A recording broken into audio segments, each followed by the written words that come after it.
Hoje o papo é com quem enxerga muito além da lente. Ele tem história no jornalismo, já clicou o mundo em zonas de crise e as periferias locais.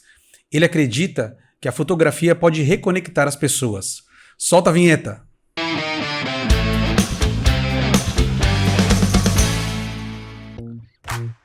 Nascido em Guarulhos em 1971, nosso convidado de hoje é fotógrafo, jornalista, artista visual e educador.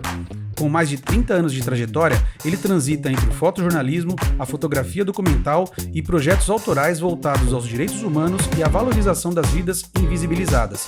Formado em fotografia pelo Senac São Paulo e em comunicação social pela UNG, ele também estudou na Fundación Nuevo Periodismo Ibero-Americano, criada por Gabriel Garcia Marques.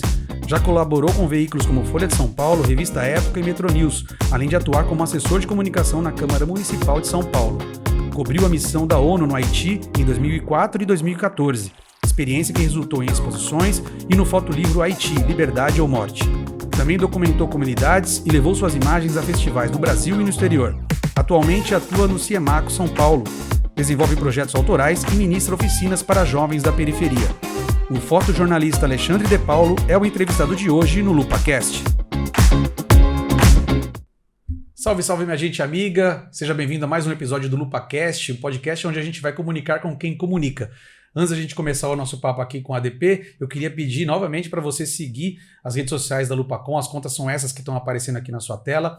Você também se inscreve no canal da Lupacom no YouTube ou no Spotify, que são os canais que a gente transmite esse programa. Ativa o sininho de notificações para ficar sabendo quando tem um novo episódio. Tá? Mande sugestões de pauta, compartilhe com os amigos, mande críticas também. Sua opinião é sempre muito importante para todos nós, tá ok? ADP, obrigado pela sua presença aqui, obrigado por ter aceitado o convite, é uma honra ter você comigo aqui. A honra é toda minha, Paulo. Eu que agradeço pela oportunidade de estar aqui conversando com vocês. Legal, ADP eu conheço de longa data, né? Já trabalhamos juntos. Sim. Bacana, vamos lá, vamos bater um papo, trocar um pouco da sua história aqui com a gente. Boa. ADP, eu queria começar falando sobre o começo da tua carreira, né? Você começou no fotojornalismo, num jornal histórico aqui na cidade de Guarulhos, que é o Olho Vivo, né? Sim. Do nosso amigo Valdir Carleto. Eu queria, e você também, além do Olho Vivo, depois você teve história no jornalismo e outros grandes veículos também. Sim. Mas eu queria saber como que era o clima nas redações na década de 90, 2000, 80 também, eu sei exatamente o ano que você começou, mas como é que era isso naquela época para um jovem início de carreira? Nossa, para mim, ó, você vê, eu entrei no Olho Vivo, eu trabalhava na área administrativa do Paulo, entendeu? Então, ali que eu conheci o que era uma redação, aquele clima, mas ainda estava um pouco afastado disso, né? Uhum. Eu fiquei um ano na área administrativa, até que surgiu uma oportunidade, o Valdir entrou na redação e falou, o Senac fez uma parceria conosco e vai ter tem uma vaga no curso de fotografia. Alguém está interessado? Até então você não tinha nenhuma experiência em fotografia? Não tinha, nada. O marco zero é este, né? Por isso que eu digo, foi o Senac e foi em Guarulhos, né? Então... Aí olhei para um lado, para o outro, né? Meio tímido, assim, um garoto de 20 e poucos anos. Uhum. Aí eu levantei a mão, eu digo, me interessa e tal. E aí fui, durante 4 fins de semana, 4 sábados, na verdade, eu fiz esse curso. E o cara que me deu o curso era um fotojornalista, chama-se Damião. Perdi o contato dele, infelizmente. Mas, cara, ele começou a ensinar fotografia, aí eu arrumei uma câmera mecânica com o José Paulo Ferrari ainda, que me prestou uma Ricoh. Uma câmera Ricoh, na época ele era assessor de imprensa ali da Câmara Municipal, né? E aí, enfim, conversei com o Gilson Ferreira, que era o fotógrafo do Olho Vivo na época e tal, né? O Gilson estava sempre ali dando umas dicas e tal, mas esse curso foi um marco. Aí eu peguei essa câmera, enfim, aprendendo abertura de diafragma, velocidade do obturador, todo aquele conceito técnico, né? Que hoje eu acho que é até um erro, né? Os jovens fotógrafos eles costumam pular essa etapa, né? As câmeras estão muito, muito avançadas hoje, então você usa módulos ali que... Meio que automáticos. Tudo muito no automático, então o erro é mínimo, né? Só que eu acho que a falta desse conhecimento, ele deixa umas arestas sem aparar, assim, sabe? Eu penso que essa formação técnica mais ampla, isso nos ajuda a nos tornarmos um fotógrafo melhor. Mas, enfim, fui lá, fiz o curso e tal, enfim, passei por todas as etapas técnicas e tal, e no último dia, no penúltimo sábado, tinha uma saída fotográfica e no último tinha uma edição das fotos, um bate-papo a respeito do resultado. Tá.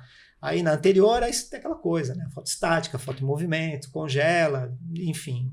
Tinha lá uns 4 módulos, aí fiz, legal, e aí na hora de apresentar ele me chamou no canto e falou, cara, você fotografava? Eu falei, não. Falou, meu... Tem jeito pra coisa. Tem um jeito pra coisa, tem um olhar. Então, é mesmo, tal. Pô, e o papo que ele trocou comigo me animou. E o fato dele ser fotojornalista também tinha me animado, até porque eu tava dentro do jornal.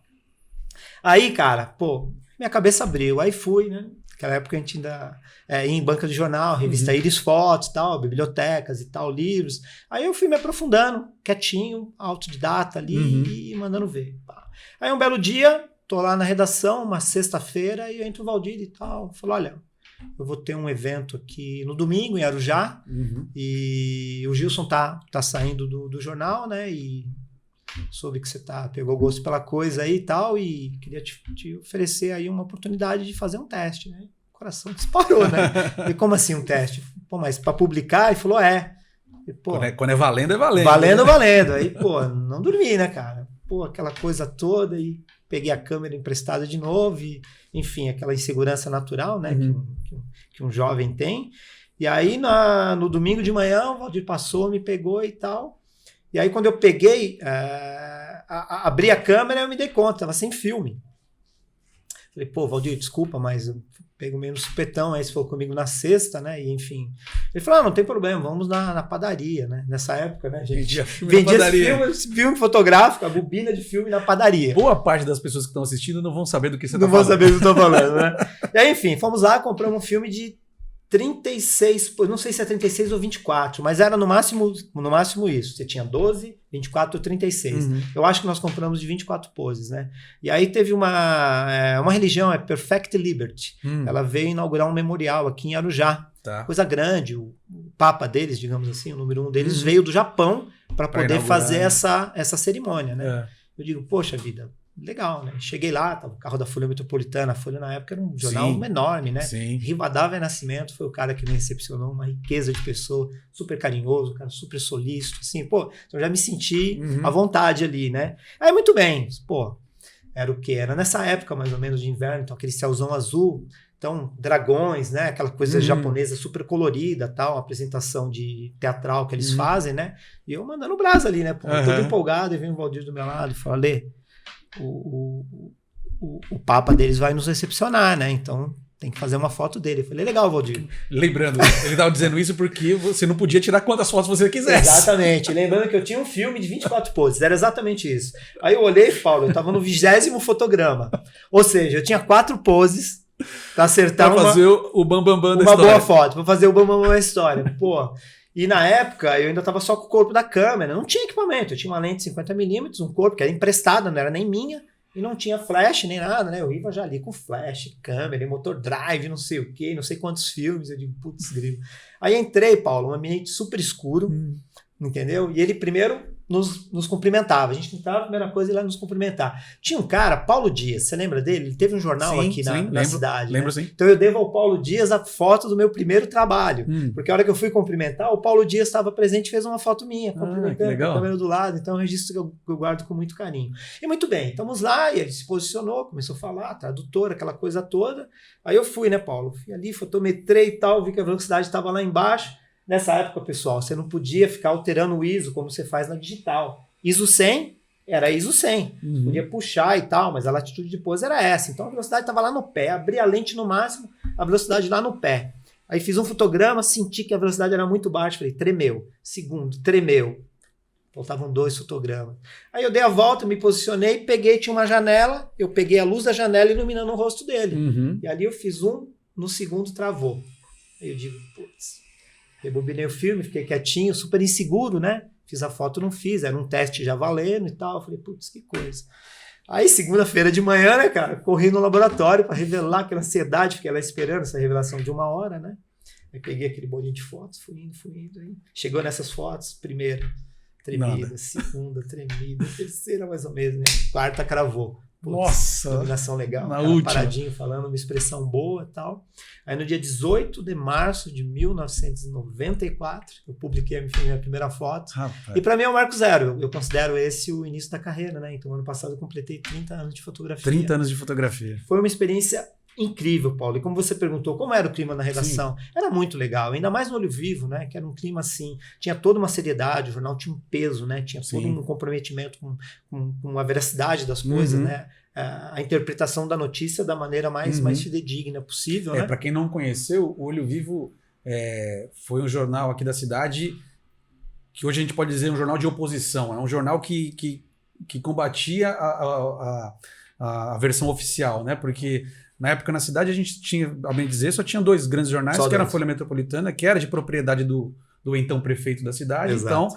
Então a cobertura era totalmente enviesada, né? Exato. E o Olho Vivo nasce primeiro como um porta-voz local, né, ali dos condomínios ali do Parque Secap, e depois para a cidade toda. Exato. Nesse sentido de mostrar a notícia independente do que estava sendo veiculado pela versão oficial, né? Exato. E aí, uma coisa que era fenomenal, maravilhosa lá, era a liberdade que se tinha para trabalhar, né? O Valdir te cobrava o quê? A seriedade e o comprometimento com a verdade.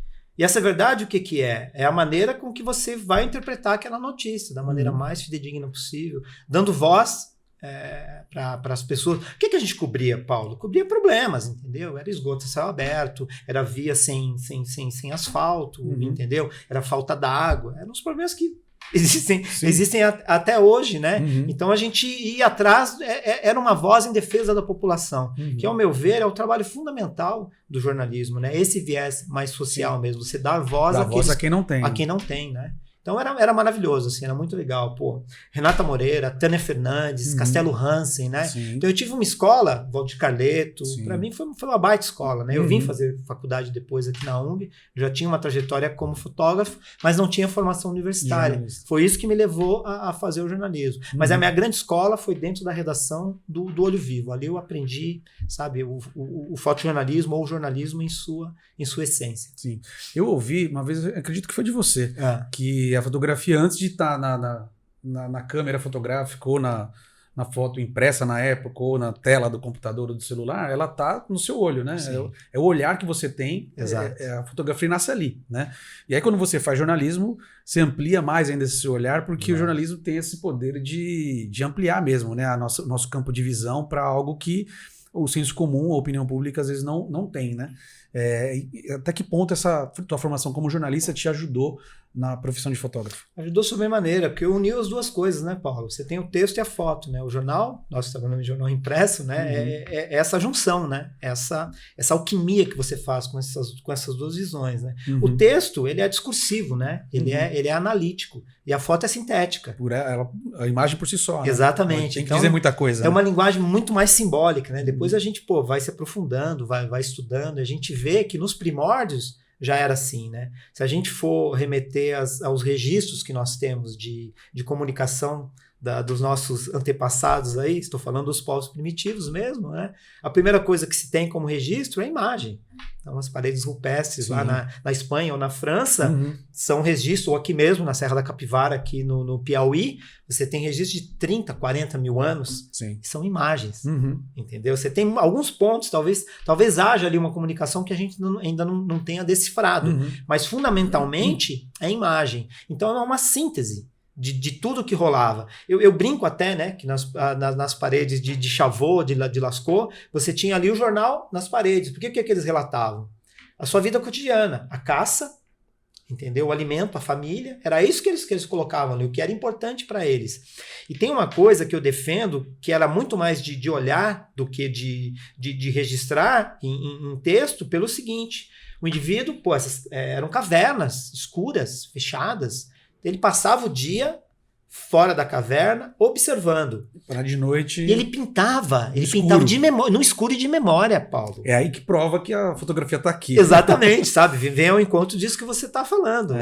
Não estou puxando a brasa passadinha, tanto é que eu valorizo muito texto. Eu acho que tudo tem que ser complementa, contextualizado. É realmente um complemento, você vê. Eu estou fazendo pós-graduação em fotografia. Chama-se Fotografia como Suporte para a Imaginação. Estou trabalhando um pouco mais a questão artística, né? Porque quando você fica ali no fotojornalismo, na fotografia documental, ela fica muito atrelada à informação. Por mais que você trabalhe um lado artístico e tal, às vezes você fica meio viciado nisso, né? Não sei se viciado é a palavra mais correta, mas você fica ali meio massificado nisso. E eu acho que dá uma marejada, ainda que você trabalhe um aspecto artístico e tal, a prioridade para você é a informação, entendeu? Então eu tô buscando agora uma outra formação para ampliar um pouco mais este horizonte, né? Mas é no olho, você processa isso, né? Ali no olho. A fotografia, antes mesmo de disparar, você já compôs, você já enquadrou, você já tem algo que te chamou a atenção e algo que te tocou. Eu acho que é muito mais até intuitivo. A hora do clique mesmo, Paulo, é uma coisa intuitiva. É o final, né, da história. Exatamente, do processo, é o né? final. Mas ela é algo que, às vezes, a gente faz até... Por exemplo, a gente já cobriu futebol. Sim. No futebol, você tem que antever a cena. Porque se você vira a cena, você não registrou. É isso. Entendeu? Então é essa coisa mesmo de... A hora do disparo é uma coisa muito intuitiva. Só que você tem todo um trabalho de preparação anterior, de formação, de informação para chegar naquele ponto. Entendi. O Alexandre, depois desse start aí na profissão, ele passou por outras redações, ficou muito tempo no Olho Vivo, depois voltou, né, para o Diário de Guarulhos, né, que o Olho Vivo depois se transformou em Diário de Guarulhos. Isso. Trabalhou em São Paulo, trabalhou aqui em Guarulhos, e nessas idas e vindas, a gente se encontrou profissionalmente no início da década de 2010, né? A gente trabalhou junto na Folha Metropolitana. Eu era editor-chefe, ele era editor de fotografia. Isso. E eu queria entrar num assunto que toca muito nós dois, porque nós tivemos uma experiência profissional muito bacana, muito impactante para ambos, que foi a cobertura da missão de paz, que era liderada pelo Exército Brasileiro da ONU, né? No Haiti, em 2014. E assim, como surgiu essa pauta foi muito interessante. A gente trabalhava junto lá na Folha e um belo dia o ADP publicou numas redes sociais dele uma foto de uma menina com o capacete da ONU. Ela estava em cima de um tanque, né, de guerra da ONU, e uma menina negra, assim, eu comecei a ler o texto dele, da legenda e tudo mais, e entendi que aquilo era no Haiti, aquilo tinha sido em 2004.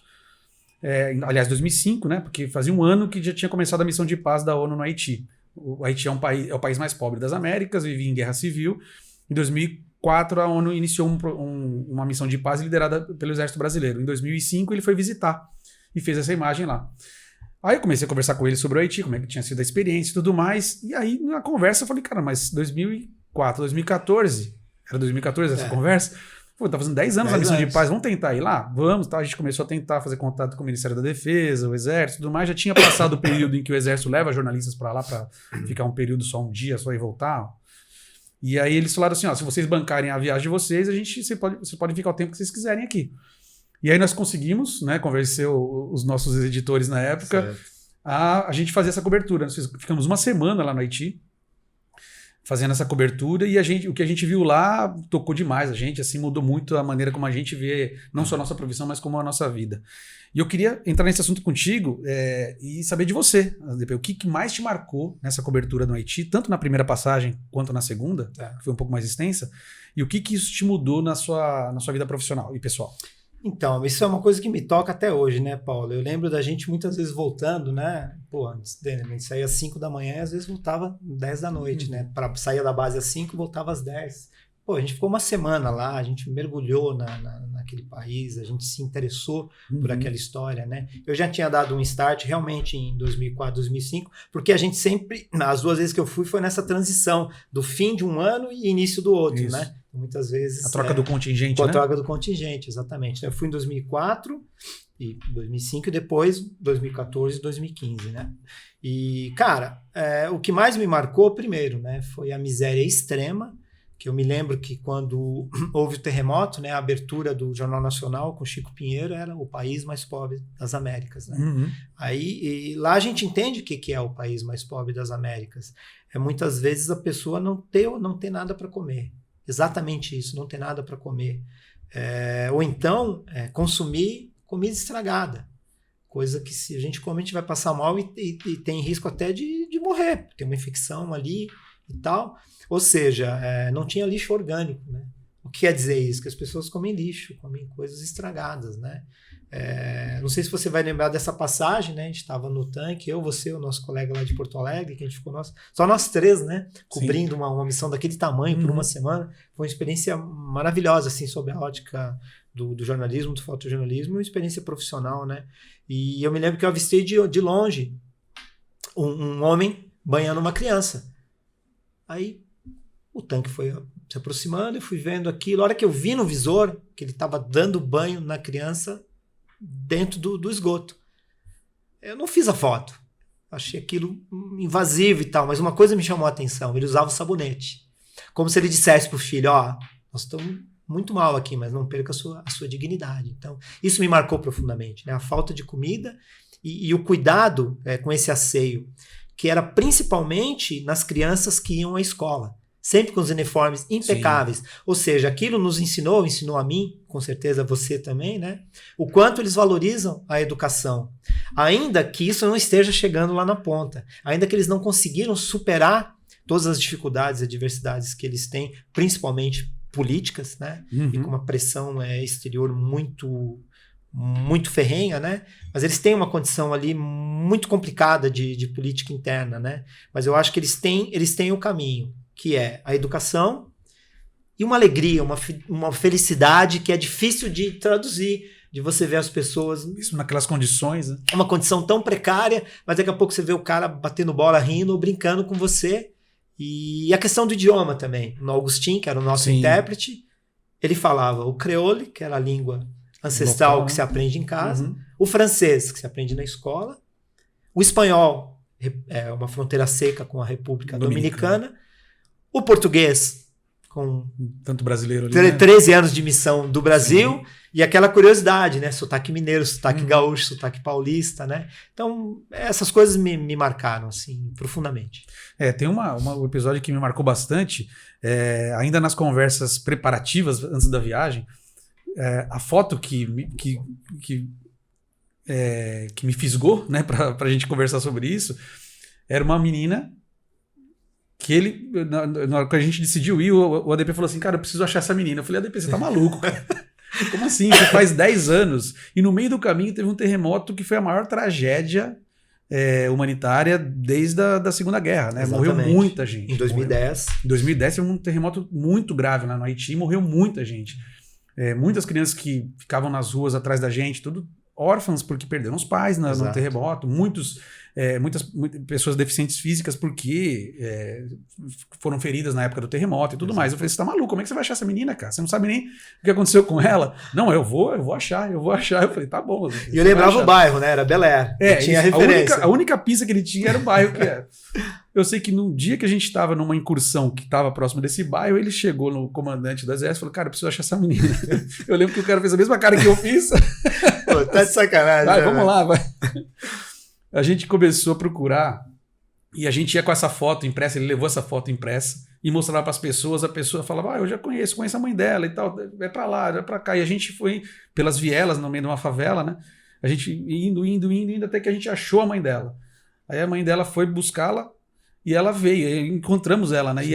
Aí o ADP tirou uma foto dela, inclusive, vou passar aqui na edição a foto para vocês verem. O ADP conversou com ela, tirou uma foto, deu para ela de presente, aquela foto dela de 10 anos atrás, e nessa foto ela não estava sozinha, tinha uma outra amiga do lado que ela contou que essa amiga ela morreu no dia. Exato, no dia do terremoto. Então isso me marcou bastante, essa sua perseverança de caçar a menina, que a gente não tinha a menor ideia de onde ela estava e se estava. Exato. Né? E uma coisa que eu me lembrei agora, Paulo, tinha uma igreja evangélica que ficava em frente. E aí essa igreja foi demolida. Sim. E eles a reconstruíram, mas ficou um pedaço da fachada verde. E isso também nos serviu de referência. Pô, foi uma experiência incrível, cara. Né? A gente estava lá em cima, o DP falou, não, para que eu conheço aquela igreja. Nossa, impressionante. Foi uma baita experiência. Uma outra imagem que me marcou muito é uma imagem, a gente estava em Cité Soleil, que é o lugar mais pobre do país mais pobre das Américas, assim. A gente fez a incursão, fizemos as imagens, falamos com as pessoas, e na hora de voltarmos para o caminhão da ONU para voltar, a gente subiu, ali é um calor, é um Caribe, né? Sim, verão, um calor forte. A gente subiu e a gente tinha algumas caixas térmicas assim com água gelada. E um dos soldados, assim que sentou, ele já abriu, já pegou, porque estava com muita sede. Era uma garrafa de Coca-Cola, já tinha sido utilizada, ele estava sendo reutilizada com água gelada. E quando ele foi abrir, tinha uns 10 meninos assim, olhando assim, e eu na época eu fiz minha foto com o meu celular ainda. Sim. E depois eu vi a imagem como ficou assim. Os meninos olhavam com uma sede de verdade, mas sede na acepção da palavra para aquela garrafa. Um tesouro. É, um tesouro, porque eles não têm água limpa, gente. Eles não têm o que comer, não tinham o que beber. Não tem saneamento básico, não tinha nada, tem o básico. Eles olhavam para aquela garrafa de água gelada, limpa, e numa garrafa de Coca-Cola. Aquilo ficou tão emblemático, aquilo, né? E o soldado, na hora, não bebeu, parou, perguntou se eles queriam, eles falaram que sim. Ele abriu a caixa, deu uma outra garrafa cheia para eles. E aí o caminhão saiu. Quando saiu, eles davam um gole e passavam para mim.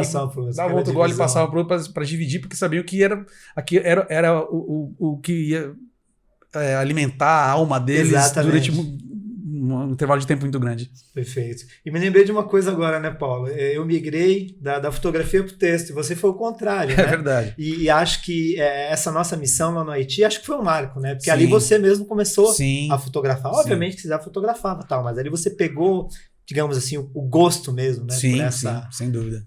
Por essa atividade, digamos assim. Sim, né? Muito interessante.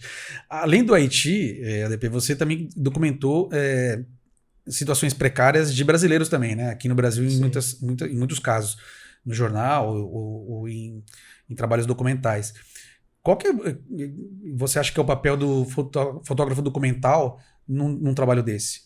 Cara, primeiro, né? A gente tem, como eu disse, né, que dar voz para essas pessoas, né? Mas quando eu comecei lá, muitas vezes a gente ia fazer uma denúncia, por exemplo, né? Mas você está dando visibilidade para algo que não está sendo visto. Uhum. Então, isso tem um impacto, né? Você tem organismos na sociedade que podem intervir, enfim, e tentar resolver essa questão. Mas, ao longo do tempo, as coisas passaram a ter visibilidade. Então, a maior parte das coisas, as instituições sabem o que está acontecendo. Então, não basta somente você botar luz sobre aquilo, né? Você tem que ter, ao meu ver, criar uma interlocução para até mesmo para aqueles que estão eventualmente praticando algo errado, estão fazendo algo que não seja legal, para aquela população, para que você possa sensibilizar talvez essas pessoas de fazer diferente. Uhum. Eu acho que isso atualmente é muito mais significativo e muito mais inteligente, porque muitas vezes a gente se colocava em risco. Sim. Indo fotografar questões de denúncia e tal, e às vezes na ponta mesmo não resolvia o problema. Então, o que eu penso? A gente tem que cada vez mais ouvir o outro lado e tentar expor por outro lado que há outras maneiras de fazer as coisas. Uhum. Eu penso muito nisso. Atualmente, vou fazer um trabalho documental. Eu tento enxergar isso de todos os ângulos, porque muitas vezes a gente, naturalmente, a gente adere a uma militância, ainda que não seja uma militância de carteirinha, porque eu acho que enquanto jornalista a gente não deve ter esse envolvimento, porque sempre vai ter um olhar enviesado, né? A gente tem que manter essa isenção. Mas eu acho que é pensar a pauta, pensar o trabalho, elaborar isso por vários ângulos. Por isso que eu acho que o ideal atualmente é escolher um tema e mergulhar nesse tema, para olhar por todos os ângulos. Entender ele primeiro e depois propor suas ideias, o que você pensa, um meio, para ter um efeito mais prático, né? Porque senão fica naquela coisa, você vai lá, faz a foto, eventualmente ganha um prêmio e tal, mas o que de fato você levou? Às vezes você está tirando mais do que levando. Entende? Então, eu tenho trabalhado muito isso. Entendi. As suas imagens, né, o seu trabalho, você levou para muitas exposições, né, tanto no Brasil como para fora. Qual foi a que te mais marcou? Cara, a do Haiti.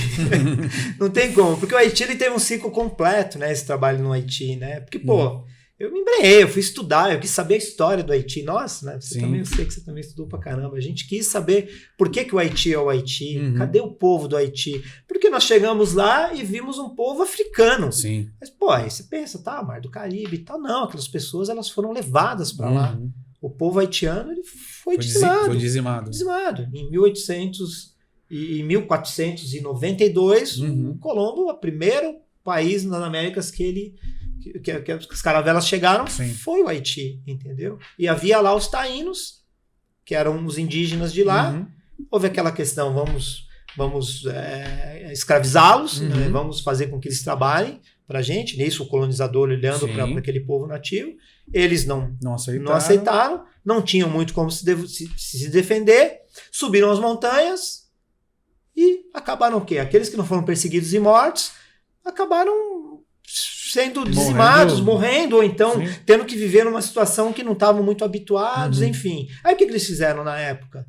Séculos depois, né? Eles trouxeram, na época da escravidão, que foi um período longo, os escravos da África, do Estreito de Benin, e esses escravos é que depois, entre 1796 e 1804, fizeram a tão famosa Revolução Haitiana e, digamos assim, conquistaram de forma legítima, né? Foi o primeiro povo negro a conquistar de forma legítima. Antes até do que do Brasil, né? Antes, não, e essa é uma contradição, porque eles foram o primeiro, nós somos os últimos, né?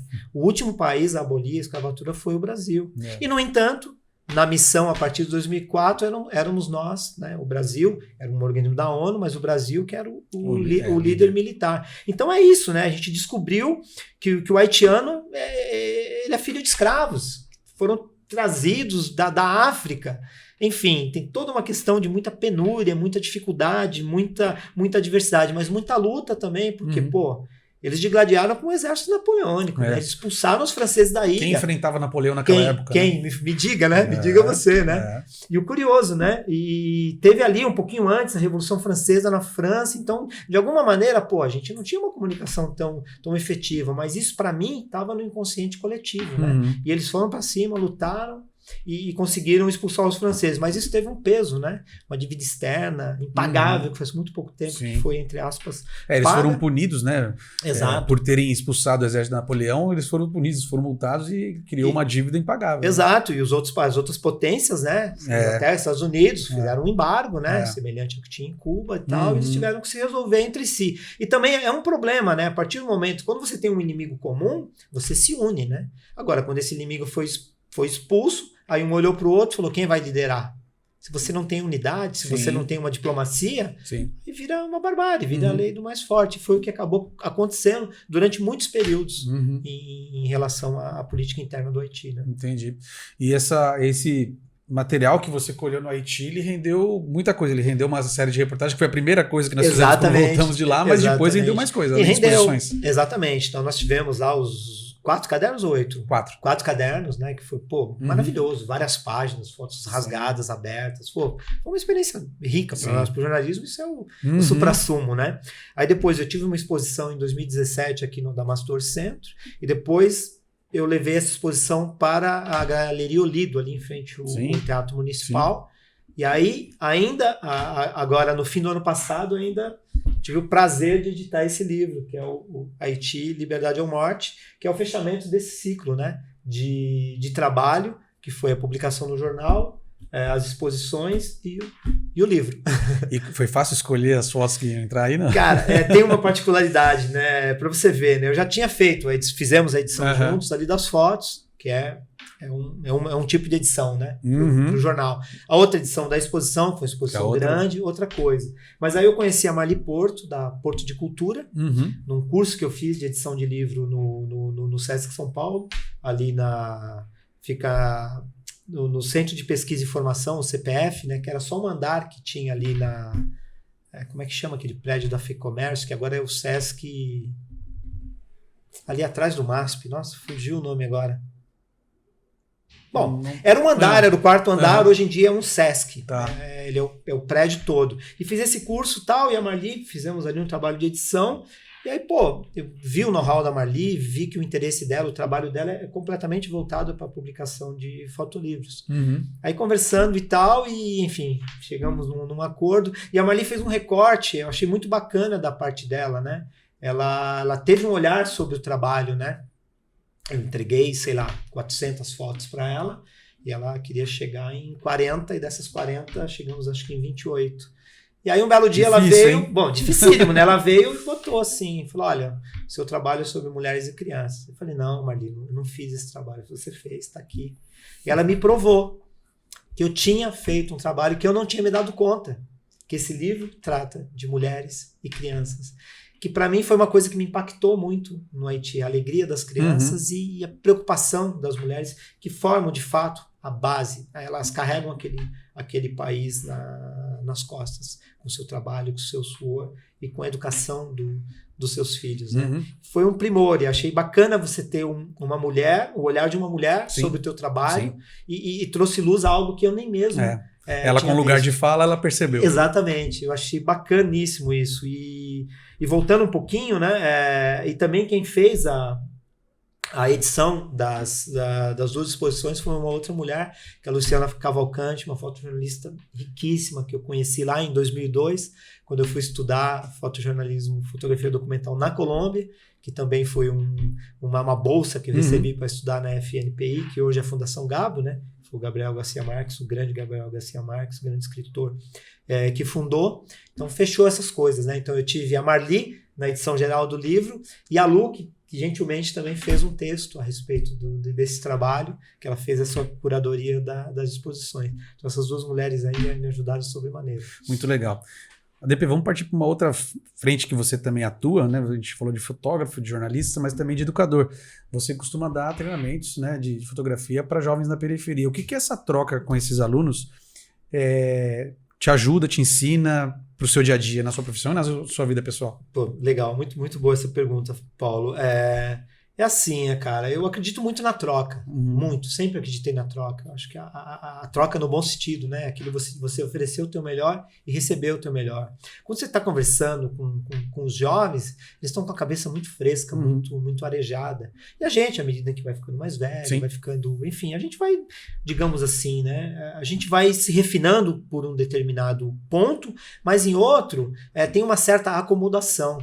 Eu acho que o jovem, ele te tira dessa zona de conforto, né? E toda vez que eu dou um workshop, por exemplo, as perguntas que eles fazem, né? A maneira com que eles colocam a coisa, ou quando eu faço uma pergunta e eles me dão um feedback. Cara, dá uma arejada, dá uma ampliada. Eu acho que é essa troca, esse arejamento, vai tirando aquele cisco do olho, sabe? Sim. Você vai deixando o teu olho mais cristalino, né? Ele vai te tocando, né? O teu sentimento, ele traz, muitas vezes, a valores que já estão dentro de você, mas às vezes eles estão muito, muito acomodados, né? Então a gente dá uma mexida, assim. Eu acredito na troca, acima de tudo. Legal. Falando em juventude, como é que você vê a chegada não, né? A popularização da inteligência artificial, especificamente na fotografia? Então, Paulo, isso aí me assusta um pouco, né?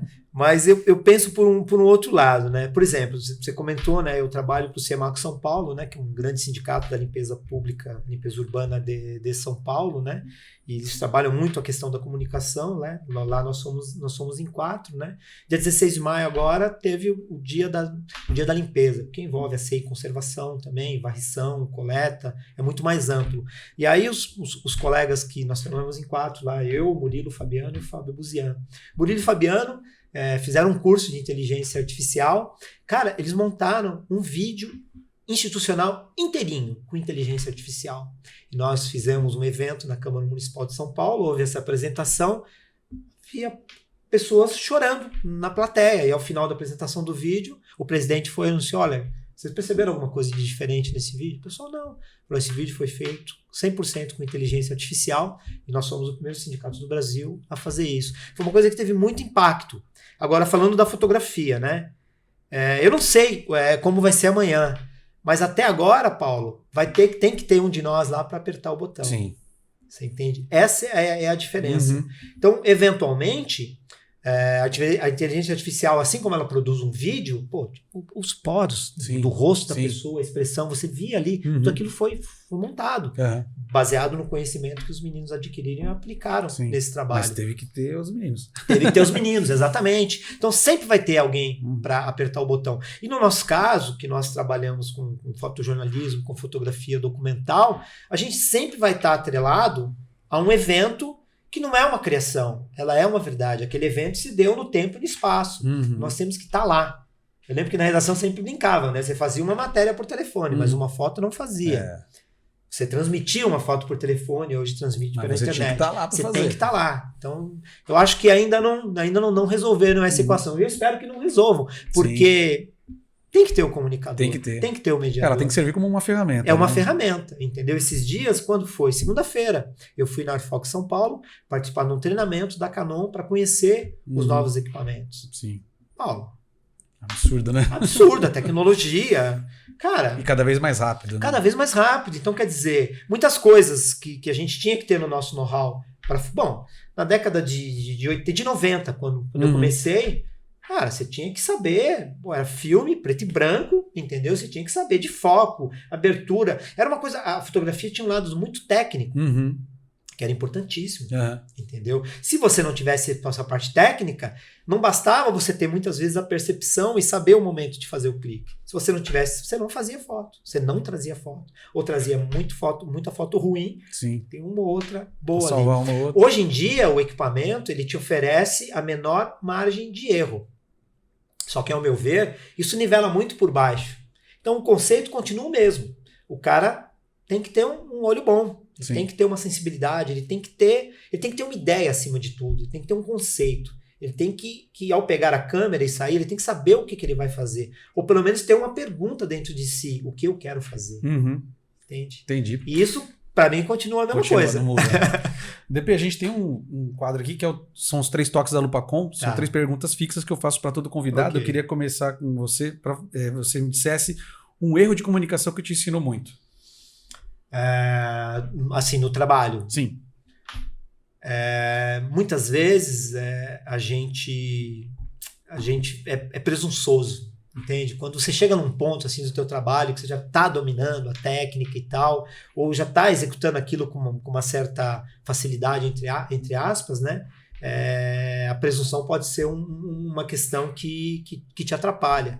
Vou te dar um exemplo prático aqui, né? Às vezes você ia para uma pauta que você está defendendo ali uma comunidade, um problema da comunidade, e você tinha que ouvir o outro lado.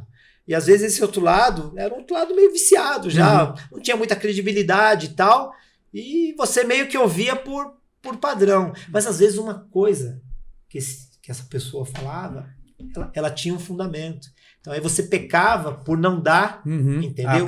A atenção devida pro outro lado. Isso me ensinou aquilo que eu estava dando como exemplo também, né? Hoje em dia, quando eu vou fazer alguma coisa, eu tento pensar numa solução e envolvendo o outro lado que às vezes só está defendendo. Sei lá, vou dar um exemplo grosso modo, assim, né? O cara que está fazendo mineração, por exemplo, ele está extraindo um tesouro ali, mas ele está criando uma destruição medonha no seu entorno. O cara que está ali trabalhando, ele é um explorado também. Você entendeu? Ele não tem a menor condição de avaliar aquilo. E às vezes é aquele cara que está sendo preso. Então, penso que tem que criar um mecanismo para sensibilizar o cara que está bancando aquela história. Entende? E para isso você tem que ouvir o lado do cara. Você tem que tentar entender. Mas ele é só exploratório, não é? Porque uma coisa você tem um viés, obviamente, Paulo, que a gente, enquanto jornalista, enquanto comunicador, enquanto fotógrafo, a gente sempre vai pender pelo lado mais fraco. Por quê? Porque o lado social é isso. É você defender aquele que não tem voz. Ou aquele que... Mas ouvir o outro lado, talvez a gente consiga equalizar melhor isso. Ou oferecer, eventualmente, uma possibilidade para que esse quadro se modifique de alguma forma para melhor. E não fique só naquilo. Denuncia, passa o tempo, se esquece e a coisa continua do mesmo tempo. Do mesmo jeito. Uma dica de ouro para quem está começando. Cara... Estudar. Estudar. Não parar de estudar. E, enfim, vídeos, internet, mas livro, sabe? Livro. Ler. Papel. Pegar livro impresso de fotografia, olhar a foto. Entende? Você, não tem tela de computador que vai te dar essa textura, essa cor, essa interpretação, essa experiência do papel. E ler, Paulo, não é só ler texto, é ler imagem também. Ir ao cinema, ouvir uma boa música. Tudo isso é leitura. A gente se alimenta disso. Isso é um alimento cultural que vai melhorar a nossa fotografia e vai nos melhorar como seres humanos. Um conteúdo que todo comunicador precisa consumir. Cara... A gente tem que beber na fonte dos grandes mestres, a gente tem que conhecer aqueles que nos antecederam, né? Aqueles que deram esse start, né? Eu lembro que quando você me convidou para ser editor de fotografia lá na Folha e no Metro News, né? Eu chamei os fotógrafos e perguntei para eles: vocês conhecem o Henri Cartier-Bresson? Vocês conhecem o Robert Capa? Vocês conhecem? O outro falou: cara, Nós não podemos portar uma câmera e ir para a rua se a gente não conhecer esses caras. Nós temos que conhecer a história. Eles começaram isso para nós. Nós estamos colhendo aquilo que eles plantaram. Então, nós temos que nos aprofundar naqueles que nos antecederam. Nós temos que conhecer aqueles que deram o start nessa coisa que a gente está fazendo, nessa profissão que a gente escolheu. Que não é só uma profissão, né, Paulo? É um estilo de vida. Sim, a gente nunca deixa de ser. Não é só quando você está ali compondo, apertando o botão, interagindo. Você está dentro da gente. Né? E tem um papel social, uma função social muito parecida com o do jornalismo. Exatamente. Depende da gente fechar. Eu tenho um ping-pong. Vou falando duas coisas e você me diz o que você prefere, tá? Tranquilo. Redação ou assessoria de imprensa? Redação. Redação ou fotografia? Fotografia. Fotografia ou vídeo? Fotografia. Tá ficando fácil. Pois é. Impresso ou internet? Impresso. Você acabou de falar. Impresso. Direita ou esquerda? Ah, cara, a gente sempre pende pra esquerda, né, Paulo? Não dá, né, cara? Direita, ainda mais atualmente no nosso país aqui, né? Não tem, é extrema direita, né? Não dá, cara. Vai contra os nossos princípios mais básicos, assim, né? Cinema ou Netflix? Cinema. A experiência do cinema é fantástica. Apesar da facilidade do Netflix, a experiência é outra coisa. Né? Se vivenciar o cinema é maravilhoso. Música ou livro? Livro. E para fechar, se você pudesse voltar no tempo, o que você diria para o jovem ADP no começo da carreira dele? Cara, você fez a escolha certa. Você fez a escolha certa. Que não foi muito fácil, né, cara?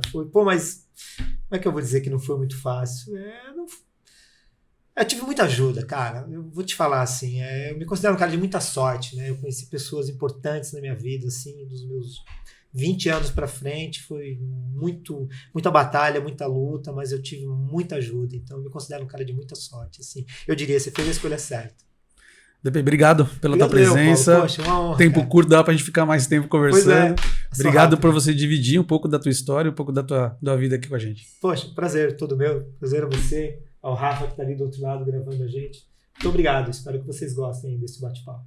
Legal, DP. Obrigado também a todo mundo que está nos assistindo. Obrigado ao Rafael, que também é fotógrafo, conhece bastante do riscado.